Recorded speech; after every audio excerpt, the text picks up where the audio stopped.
Libungan is a second-class municipality in North Cotabato Province, surrounded by Alamada, Carmen, Alyosan, Midsayap, Maguindanao, and Picawayan, and bounded by Maguindanao and Picawayan. The municipality, spanning 19,157 hectares, is politically divided into 20 barangays and feature a diverse landscape with a flat to scattered hills and mountain ranges. Dimapaco was settled by Cebuanos due to the terrain, followed by Luzon and Visayas immigrants in 1930s. During World War II, Dimapaco became a guerrilla hideout and the Libungan River battleground. After 1945, settlers cleared the forests and fertile lands for cultivation. In 1995, the Municipality Council of Midsayap elected residents to create the Municipality of Libungan. The municipality was established in 1961 with 14 barangays, later increased to 32. In 1968, some progressive barangays were emerged to form the municipality of Alamada. The municipality maintained its 19 barangays, part of which are former barangays of Midsayap, namely Libungan, Barongis, Kabaruyan, Batyokan, Sinawingan, Baguer, Montay, and Dimapaco.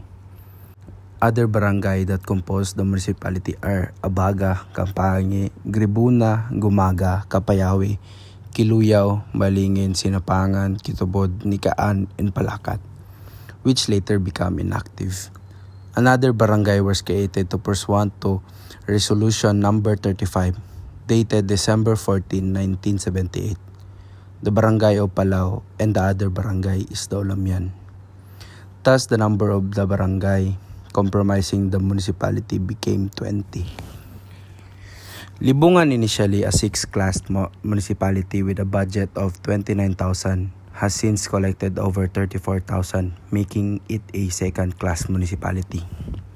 The municipality's social-economic progress was impacted by the fire that destroyed commercial establishment and the local government building in 1978 and 1986, respectively. The EDSA Revolution.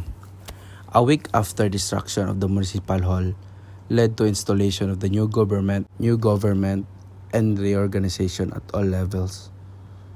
Now, how Libungan got its name? Libungan in the early times was called by its early settlers in the different terms. Originally, it was known by its Manobo settler as Dadas, meaning rode down by the river. Generally, Libungan refers to the river of the place. The Banubo called it Limbungan, meaning cheater, because during those early times, the river changed its course, damaging the crops of the farmers in their area. In that way, they were cheated by the river. From then on, it was called Limbungan or Tubak. Tubak is also one of the ancient names of the place, which refers to an eroding river. Old accounts also point us the species of tree that abound in locally according to the old Muslim inhabitants. That's the history of my hometown, Libungan, North Cotabato. Thank you for listening. God bless.